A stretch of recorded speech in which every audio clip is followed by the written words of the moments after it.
Bueno, primer de tot ja presentació no cal, que sapigueu, estic encantada d'estar aquí i una mica faré pinzellades de què és la disfàgia, perquè com us he explicat és un tema que per desgràcia es coneix poc però té molta profunditat a nivell culinari, a nivell de diagnòstic, a nivell de rehabilitació, per tant és un món molt ampli.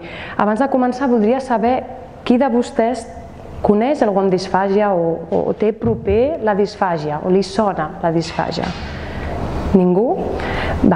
Potser al final de la xerrada tornaré a fer la mateixa pregunta pel fet que si jo ara els pregunto què és la diabetis o si coneixen alguna persona diabètica, segurament tothom em sabria dir que té a veure amb el sucre, que és una hormona, que limita els aliments que mengem o la forma en què mengem. Tothom té una noció de què és una diabetis.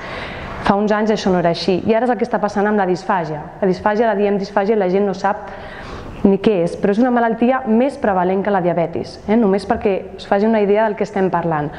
El que passa és que encara no està del tot diagnosticada a la majoria de la població i per tant no tenim una etiqueta, no estem una mica en el nostre diagnòstic de disfàgia a moltes persones, però tornaré a fer la mateixa pregunta després. Doncs bé, la disfàgia què és? Doncs qualsevol dificultat a empassar, des que ens posem un aliment o un líquid a la boca, des que entra a la boca fins que arriba a l'estómac, en qualsevol dificultat que hi hagi en qualsevol punt d'aquesta deglució es considera disfàgia. Veurem després que la disfàgia pot ser a líquids, pot ser a sòlids, pot ser ambdós i dependrà de la gravetat o no de la disfàgia, la limitació de la textura dels aliments i de la viscositat d'aquests aliments que mengem. El principal risc quin és de la disfàgia? Si aquest aliment no pot anar a l'estómac, habitualment se'n va a la via respiratòria. Ara us posaré un vídeo perquè crec que una imatge val més que 1000 paraules. Però el principal problema és que l'aliment es pot anar a la via respiratòria, ara veurem. Simplement volia fer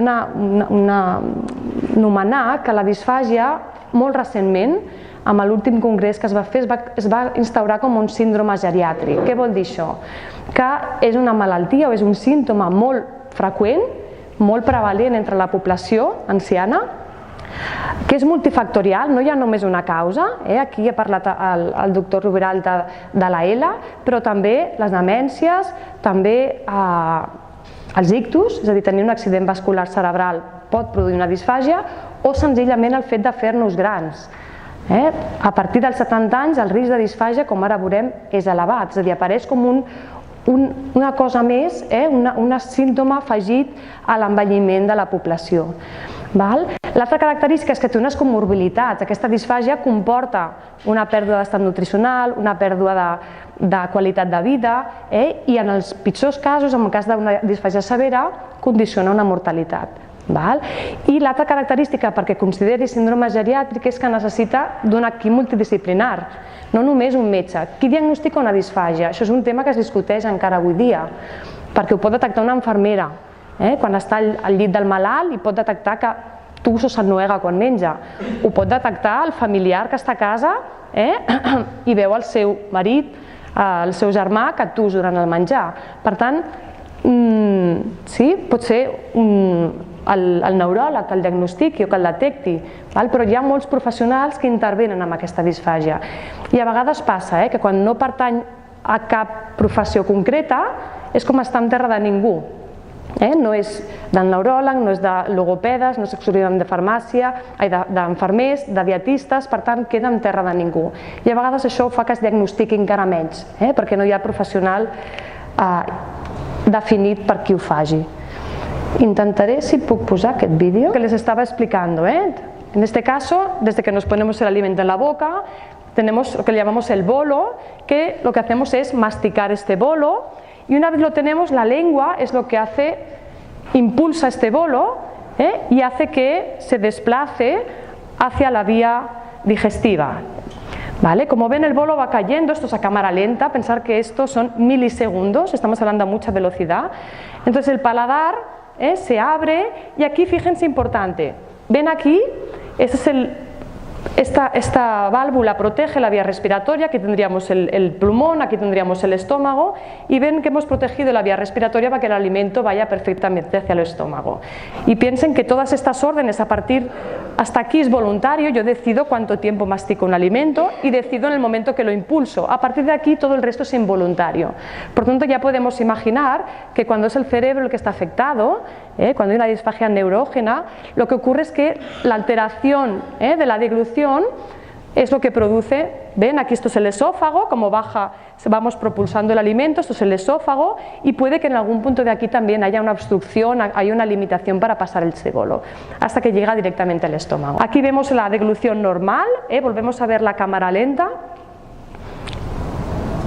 excesivamente lenta, no va tan lenta, ponemos el bolo el alimento en la boca, también pensemos cuando tenemos un problema de dentición, hay una persona que se déntula, lo que ocurre es que el bolo ya no va triturado cuando va hacia la vía esofágica, por tanto la dificultad para el efecto de la dilución también es mayor. Como les explicaba, es muy poco conocida, muy pocas personas conocen qué es la disfagia y pocas personas están diagnosticadas, pero el índice de incidencia a medida que se diagnostica cada vez es más alto.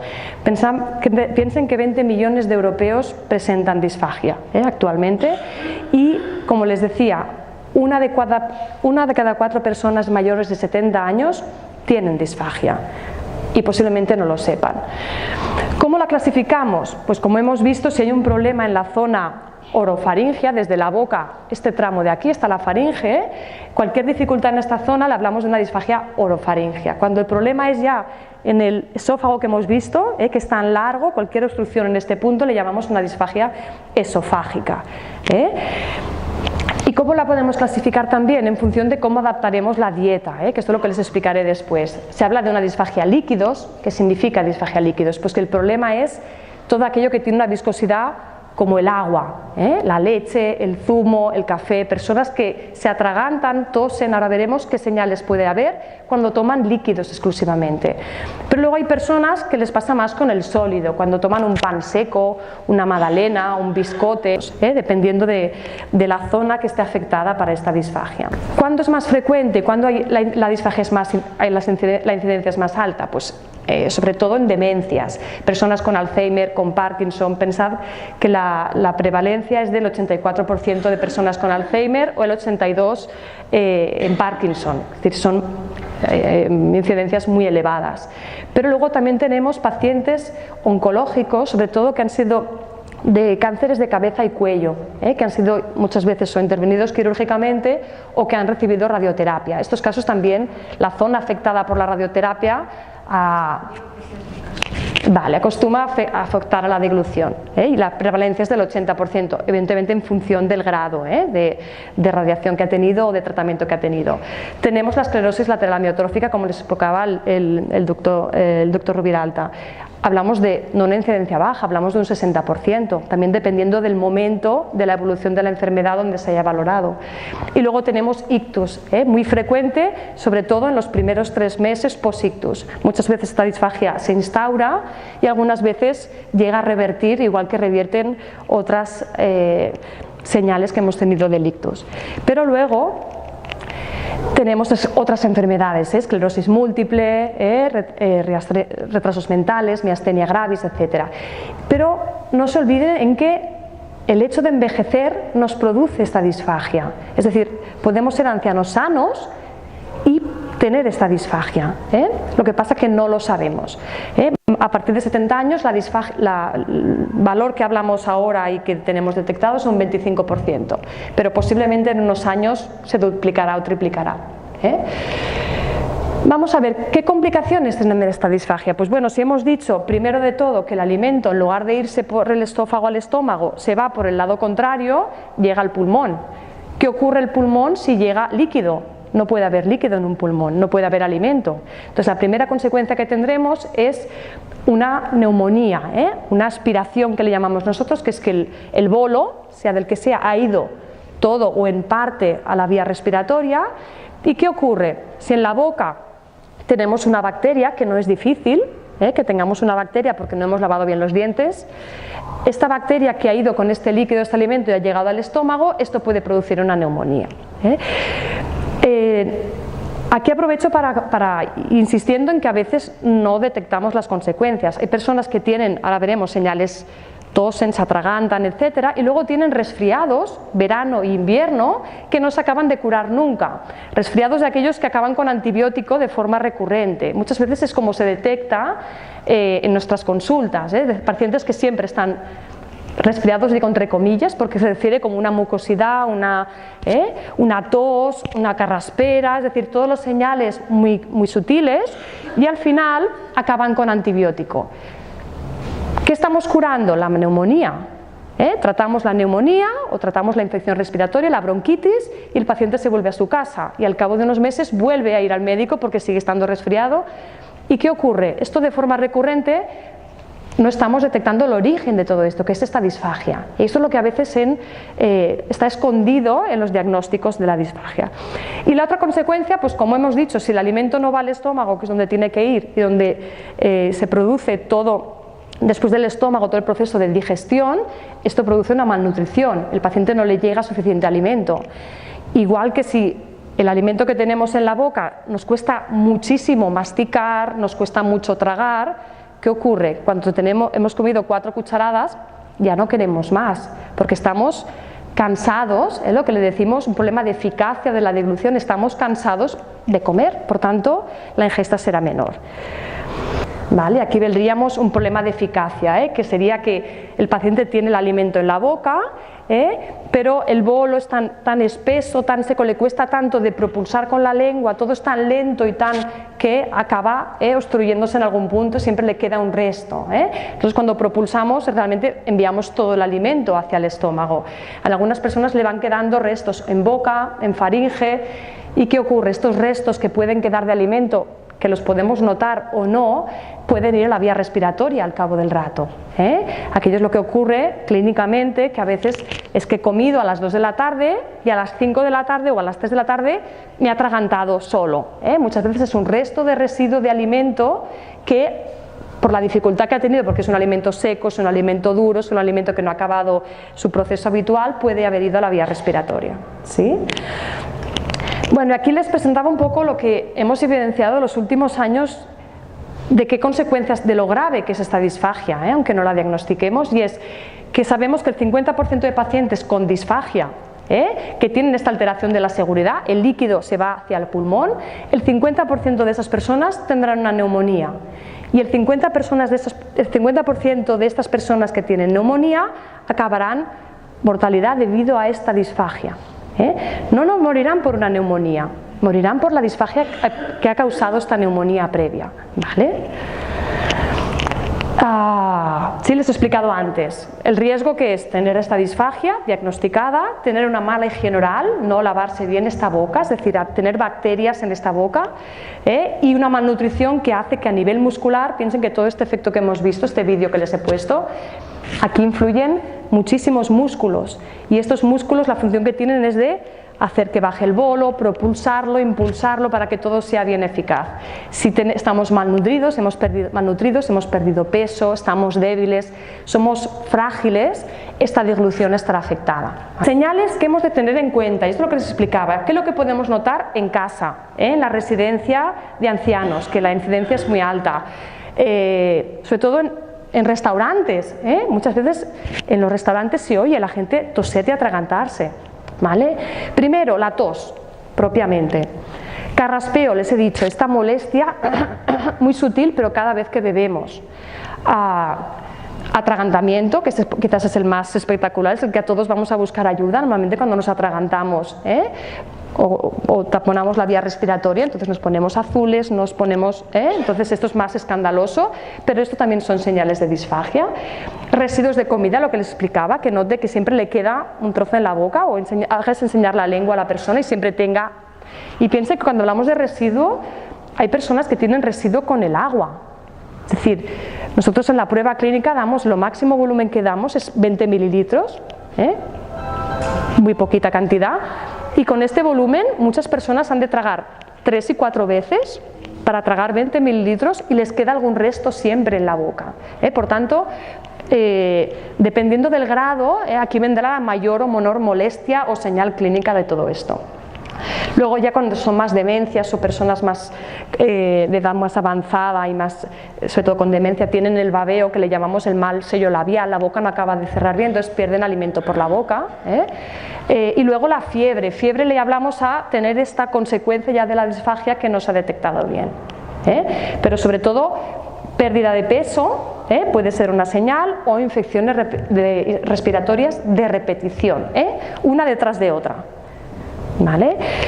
Simplemente aquí, si hay alguien que trabaja en centros de salud, lo primero que podemos hacer es hacer un cribado.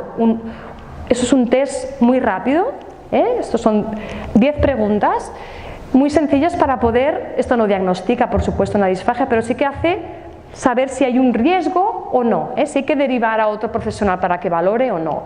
Son preguntas tan sencillas como: ¿mi problema para tragar me ha llevado a perder peso? O sea, ¿me está causando que mi estado nutricional esté afectado? ¿Mi problema para tragar me interfiere en la capacidad para comer fuera de casa? ¿Yo me avergüenzo de ir fuera de casa porque noto que me cuesta, que no acabo, que... ¿Tragar líquidos o beber líquidos me supone un esfuerzo extra? ¿Tengo mucha dificultad con los líquidos o en cambio me suponen problema los sólidos? Las pastillas, la medicación, no me acaban de no soy capaz de tragar las pastillas. ¿Tragar tiene dolor? ¿Tengo dolor? No siempre tiene que haber dolor, con tos, carras puede ser una de las señales. Bueno, etcétera, si hay placer o no por comer, si toso cuando como o cuando tragar es algo que me estresa, que provoca que sea una incomodidad. ¿Vale? Una puntuación, se hace una puntuación y en función del resultado podemos derivar a un profesional o en otro. Este test se llama IT10, lo pueden consultar muy fácilmente por internet. Ustedes ponen IT10, disfagia, y tienen el documento fácil. ¿Sí? Entonces, ¿qué miramos? Una vez el IT10 saldría positivo, habría que derivar a un profesional sanitario, les digo, enfermera, logopeda, rehabilitador, nutricionista, dependiendo de dónde estén o dónde puedan derivarlo. ¿Qué miramos? Alteración de la seguridad, el líquido se va hacia el pulmón. Si tos, si hay cambio de voz, si baja la saturación, si el pulmón ha recibido algo de líquido, algo de alimento. ¿Qué otra cosa podemos mirar? La eficacia, la dificultad que tenemos para comer. Si el sello labial cierra bien, si tengo residuo, si me cuesta muchas veces tragar un alimento, y el resto también en faringe. A veces decimos, ¿nota algo aquí cuando ha tragado? Sí, aún me queda aquí un poco, ¿no? Pues vuelva a tragar. Esto no es un problema para el pulmón, esto no afecta, no me hará tener una neumonía, pero sí que es esta dificultad. Por tanto, ¿esto a qué me llevará? A perder peso, porque yo me cansaré comiendo. ¿Esto que me llevará? A una infección respiratoria. Y puede haber, por eso digo, dos consecuencias muy diferenciadas. Bueno, y luego simplemente que sepan esta prueba que les he enseñado antes, esta videofluoroscopia que nosotros vemos, al margen de que tengamos señal o no, porque también, para complicarlo todavía más, que no es fácil, sepan que la disfagia no siempre da señal clínica. Podemos tener una disfagia, hay gente que no tose, no se atraganta, aunque el líquido vemos que se le va hacia el pulmón. Eso es cuando la sensibilidad la tenemos alta o baja. Una persona habitual, cuando se le va una gotita, enseguida tosemos. ¿Para qué? Para expulsar aquello de la vía aérea. Es un reflejo normal. Pero hay personas que este reflejo lo tienen reducido y no tosen. Eso también ocurre. Entonces, en poblaciones de riesgo, como hemos dicho, en ictus, en cánceres de cabeza y cuello, en demencias, se tendrá que cribar la disfagia, haya o no haya señales clínicas, porque es una población de riesgo. Y quizás tiene una disfagia lo que llamamos silente. La persona no tose, pero tiene una disfagia. ¿Y cómo lo detectaremos? Únicamente con las infecciones. Cuando tenga muchas infecciones. Yo pienso que he visto algún paciente en el hospital, yo soy dietista y trabajo exclusivamente con disfagia, ¿no? Dirán, ¿da para tanto? Pues sí. Y yo he llegado a ver personas que han ingresado en el hospital 10 veces en un año por neumonía. 10, una detrás de la otra. Hasta que se le detectó la disfagia. Detectar la disfagia y no ha ingresado nunca más. Quiero decir, Y esto no es habitual, 10 neumonías no es habitual, pero ocurre, y hasta que alguien no pensó, vamos a mirar si es que el líquido le está viendo hacia donde le toca o se le está derivando hacia el pulmón. Por tanto, muy en cuenta las disfagias silentes y lo que puede pasar. Evidentemente hay grados, hay líquidos, hay sólidos, hay muchas tipologías, y aquí viene la complejidad de la enfermedad, pero el diagnóstico cada vez es más preciso y más específico. Piensen que el método diagnóstico para detectar esta disfagia está realizado en el Hospital de Mataró, es decir, está realizado aquí y se utiliza en todo el mundo, ¿vale? Aquí no me entretendré porque es clasificaciones, entonces vamos a ver la parte práctica. Imagínense que ahora dicen, uy, pues hay una persona que podría tener disfagia, le han hecho el test ITEN, uy, ha dado positivo, bueno, le voy a llevar al CAP, que la enfermera o el médico le valore, y resulta que tiene una disfagia. ¿Qué ocurre a partir de aquí? ¿Qué hemos de hacer? Pues primero de todo, dependiendo del tipo de disfagia, lo que les decía, si es a líquidos, como el líquido es problema, ¿por qué? Porque baja muy rápido. Si nosotros tenemos la cocina, la pica, y tiramos agua, este agua desaparece rapidísimo. Vale, ahora imaginemos que tiro por la pica en castellano, la fregadera. Ahora, tiro por el fregadero agua un poquito más espesa. Imaginemos un zumo de melocotón un poquito más espeso, un yogur bebible. Lo tiro por la cañería.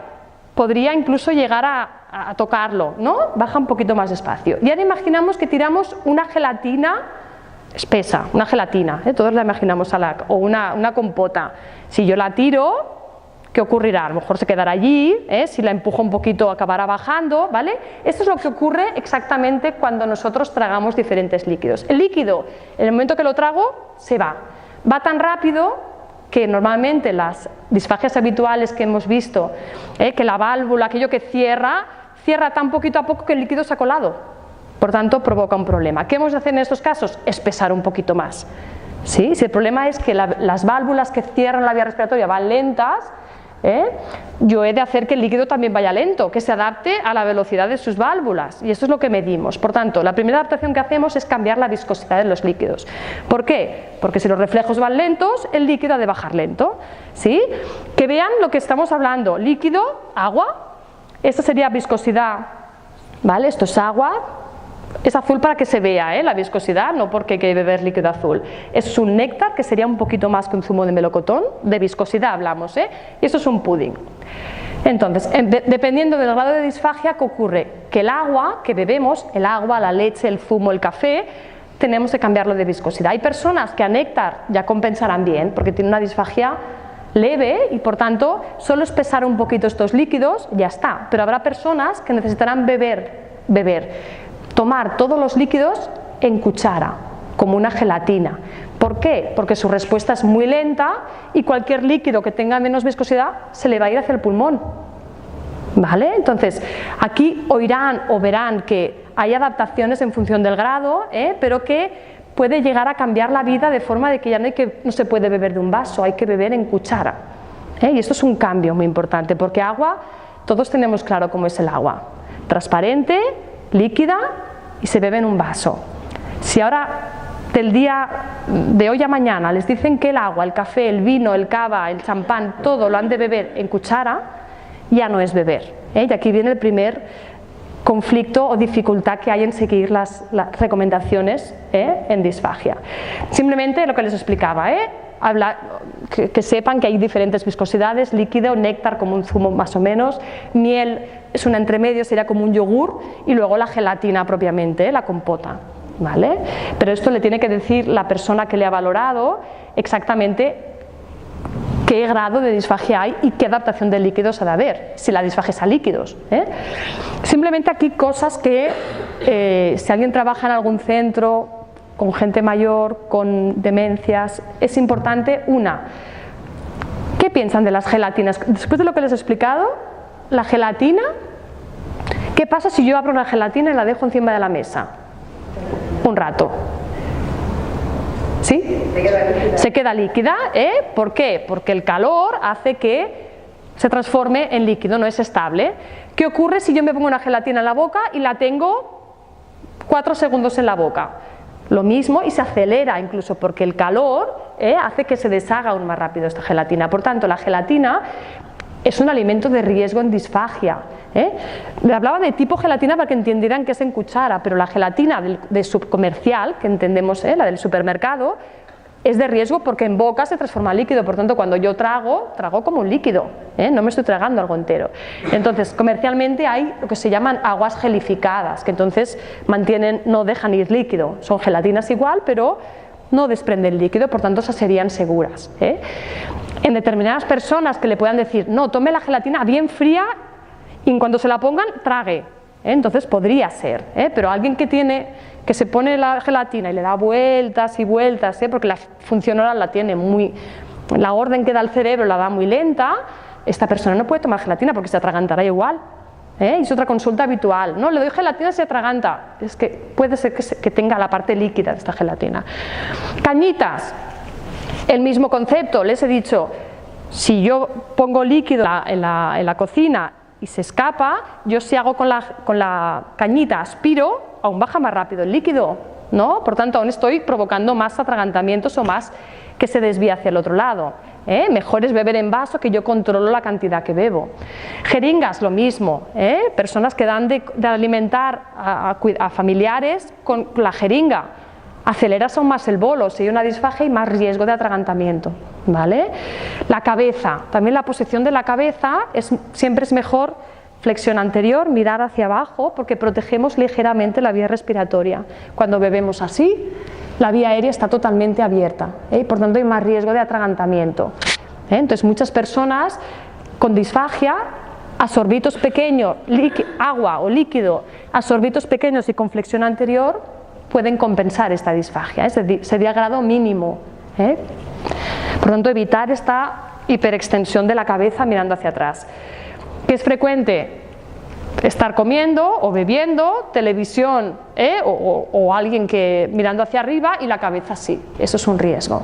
Siempre es mejor ponerse el líquido en la boca, bajar la cabeza y tragar.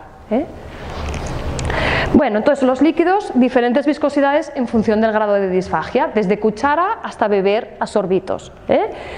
Pero vamos a la dieta, ¿vale? La dieta, aquí les he puesto un poco alimentos frecuentes, pero no todo el mundo tendrá problema con todos esos alimentos. Esto es lo que en consulta evaluamos, qué alimentos concretamente les da problema. Sobre todo, las dificultades mayores son con las dobles texturas. ¿Esto qué es? La sopa. Sopa que es caldo y pasta. Esto le llamamos que hay dos texturas porque hay un alimento sólido sumergido en un alimento líquido. Esto cuando lo ponemos en la boca, ¿qué ocurre? Mientras mastico la pasta, el líquido se me va. Y es lo que provoca normalmente que nos atragantemos, ¿vale? Entonces hay que evitar sopas como se pueden preparar con sémola, se pueden quitar el caldo, es decir, hay formas de adaptarlo, pero en principio sopa es un alimento de riesgo. Otra doble textura habitual, untar en la leche. Yo si la magdalena la unto en la leche y me la pongo en boca, al morder desprendo líquido, por tanto el líquido lo tengo igual, me atragantaré. Y otra preparación habitual de riesgo son los guisos muy caldosos, un guiso de lentejas, que lleva mucho caldo, lo mismo, cuando mastico la lenteja el líquido se me va.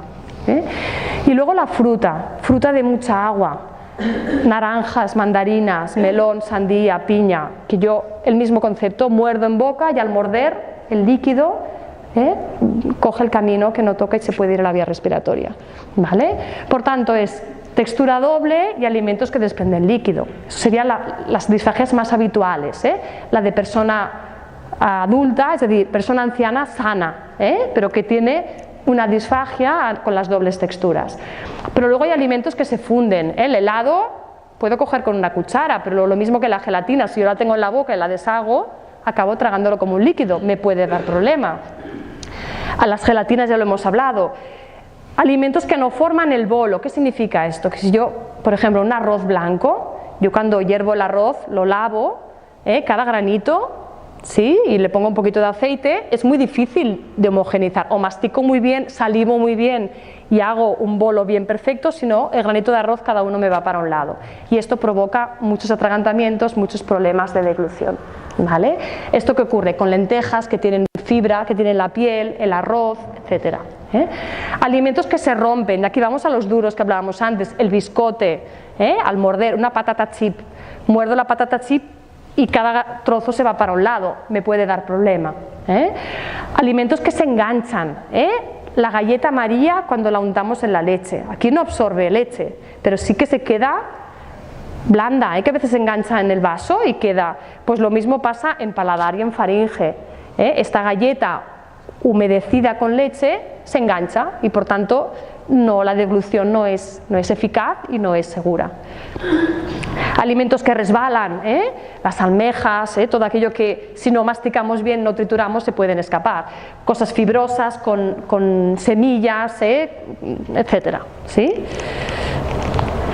Como ven, si realmente limitamos muchos alimentos, ¿qué puede ocurrir? Pues que realmente no es normal que no haya malnutrición porque no podemos comer, pero es que a veces los profesionales limitamos demasiados alimentos, por tanto no es de extrañar que a veces la desnutrición es debida a todo lo que el paciente no puede comer, ¿sí? Vale, entonces, simplemente que sepan que hay veces que nos atragantamos, por tanto no podemos comer por la propia disfagia, porque toso, porque me han recomendado que coma en cuchara pequeña, por tanto tengo dificultades verdaderamente para comer. Hay veces que no tengo apetito, por otras razones no tengo apetito, tengo problemas de dentición, me han cambiado la dentadura y no la acabo de tener ajustada, y no acaba de trabajar bien, o sí, muchas otras razones. Pero luego, ¿qué ocurre? Y aquí viene un poquito lo que hablábamos antes de la parte gastronómica. ¿Qué ocurre con las disfagias más avanzadas? Hay un tipo de pacientes que solo pueden comer triturado, ¿sí? Y el triturado, por desgracia, habitualmente se prepara como la gente que hace, hierve la verdura, hierve el pollo, hierve patata y tritura. Hervido y siempre, ¿qué ocurre? Mismo color, marrón, verde, no sabemos lo que comemos, no se identifica, no es palatable, no tiene el gusto al rebozado, al guiso, por tanto es bajo cumplimiento, esta dieta no hay quien la siga. Es decir, es muy desagradable comer triturado todo junto, ¿vale? Pero por otro lado, aparte es insuficiente en nutrientes. Tengo una hamburguesa y la tengo que comer triturada. ¿Qué hacemos? Lo primero, la ponemos en un bol para triturar y luego ¿qué hago? Añadir caldo. Siempre añado un medio líquido porque si no es imposible triturar, Por tanto, si yo me quiero comer los 80 gramos de hamburguesa, ya no me comeré 80. Me comeré 120, 150 porque siempre añado medio líquido. Por tanto, a la larga, dietas trituradas, si quiero mantener el mismo volumen, estoy diluyendo nutrientes, estoy perdiendo valor nutricional porque siempre añado un medio líquido, ¿sí?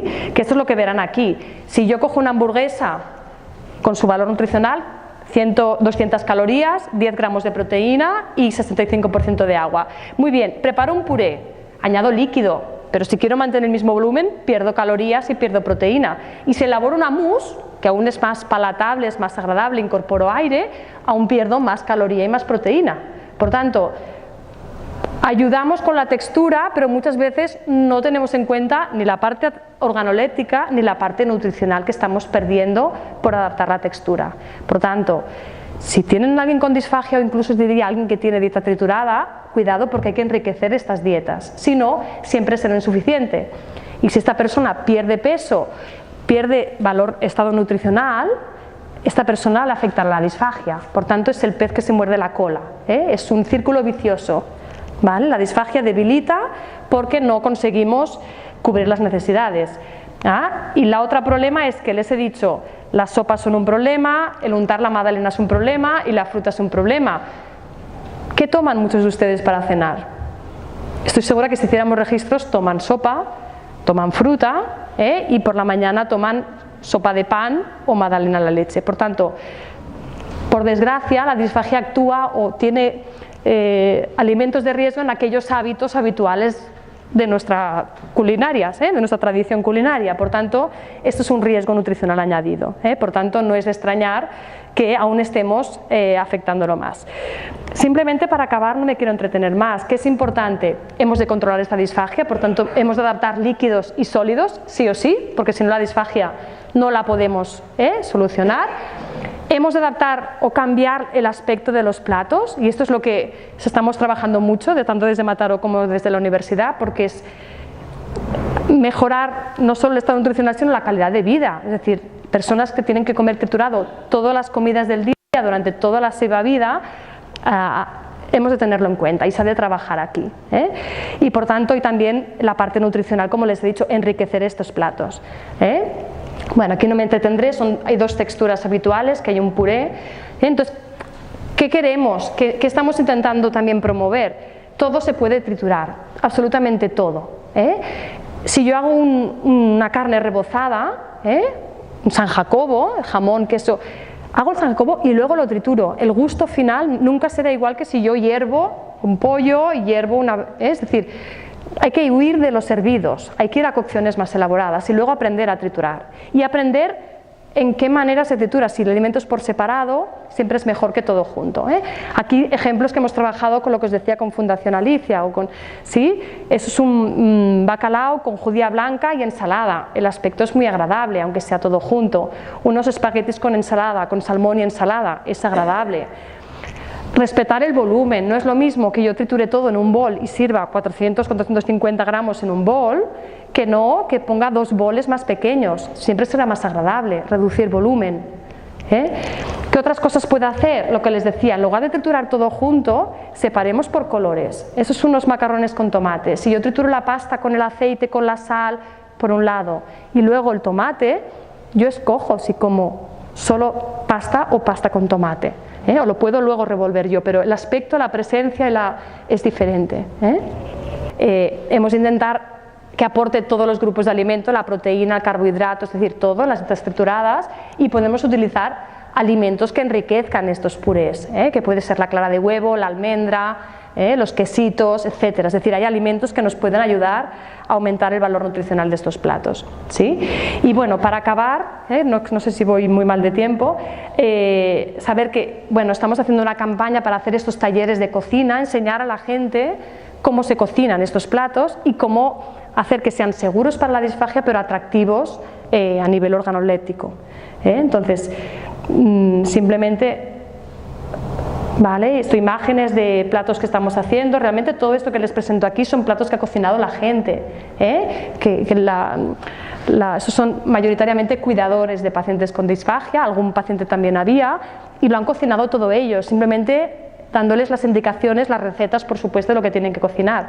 Esto, por ejemplo, es una mandarina, hay una naranja, que ellos no pueden comer, como les he dicho, a mordiscos, porque el líquido son dobles texturas. Entonces vacían la naranja, la trituran, o haces un zumo, le añades espesante, que el espesante comercial ayuda a cualquier líquido espesarlo, pero sin cambiarle el gusto ni el color. Entonces le añades espesante y lo vuelves a poner en su naranja. Esto es agradable de tomar, nunca será una naranja original, pero se parece muchísimo más que tomar un batido de manzana, pera, plátano, como los bebés, y de color marrón. Entonces es volver un poquito al alimento original, pero adaptado en textura, y de eso se trata. Pero todo eso son platos que cocina la gente, quiere decir que es posible.